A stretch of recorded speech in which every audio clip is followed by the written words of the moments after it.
ஒரு சிறப்பான சம்பவம் மாட்டிருக்கு. நீங்க பாத்தீங்களா பாருங்க இந்த வீடியோஸ.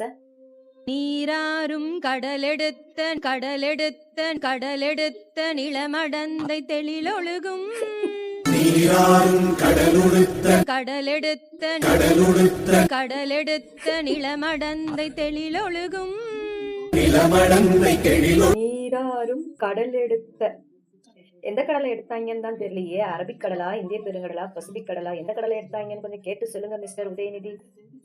இந்த மாதிரி கொத்தூசை வச்சுக்கிட்டு தான் இந்த மனுஷன் தமிழ் தாய் வாழ்த்த கடைசியா பாடிட்டீங்க, தேசிய கீதத்தை 2 முறை பாடிட்டீங்கன்னு இருக்காரு. கடவுளே கடவுளே. இப்ப நம்ம மிஸ்டர் உதயநிதியோட மைண்ட் வாய்ஸ் என்னவா தெரியுமா இருக்கும்? கழுத்து வரைக்கும் காலாங்காத்தால உங்களுக்கு சோத்த போட்டு காஸ்டியூம் எல்லாம் கொடுத்து கூட்டிட்டு வந்ததுக்கு உங்களால என்ன பண்ண முடியுமோ அதை சிறப்பா பண்ணிட்டீங்க.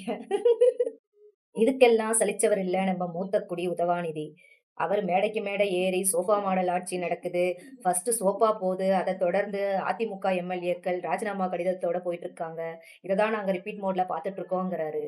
நாங்களும் உன்னை ரிப்பீட் மோட்ல தாங்க பாத்துட்டு இருக்கோம். நீங்க சட்டசபையை விட்டு ஓடுறதையும், ஓடின கையோட போய் மண்டபத்துல கல்யாண மண்டபத்துல ஏறி கூவுறதையும் நாங்களும் ரிப்பீட் மோட்ல தாங்க பாத்துட்டு இருக்கோம். அப்புறம் மிஸ்டர் உதயநிதி, நீங்க மேடைக்கு மேடை ஏறி மக்கள் பார்த்துட்டு இருக்காங்க, மக்கள் கேட்குறாங்க, மக்கள் மக்கள் மக்கள்ன்றீங்களே, அந்த மக்கள் வந்துட்டு டிவிகே சப்போர்ட்டர்ஸ் தான் அதிகம். சரிங்களா? சின்ன குழந்தைங்க, ஓட்டுரிமை இல்லாத குழந்தைங்க கூட டிவிகே சப்போர்ட்டர்ஸ் தான். இந்த ஒரு சில மக்கள் உங்களால ஆதாயம் பெற்றவங்க தான் உங்களுக்கு சப்போர்ட்டர்ஸா இருக்காங்க. அதனால இந்த மக்கள்ன்ற வார்த்தைய நீங்க யூஸ் பண்ணாதீங்க. அதுதான் உங்களுக்கு நல்லது. நீங்க இனி ஒரு சில மக்கள் அப்படின்னு பேசுங்க. அதுதான் உங்களுக்கு கரெக்ட்டா இருக்கும். இந்த மக்கள்ன்ற வார்த்தைய யார் யூஸ் பண்ணலாம்னா, நம்ம சிஎம் விஜய் சாரும் டிவிகே கட்சி ஆட்களும் மக்கள்னு யூஸ் பண்ணலாம். சரிங்களா? ஏன்னா, இங்க மெஜாரிட்டியான பீப்பிள்ஸ் டிவிகே சப்போர்ட்டர்ஸ் தான். நீங்க ஒத்துக்கலனாலும் அதுதான் இங்க உண்மை. திங்க் பண்ணுங்க.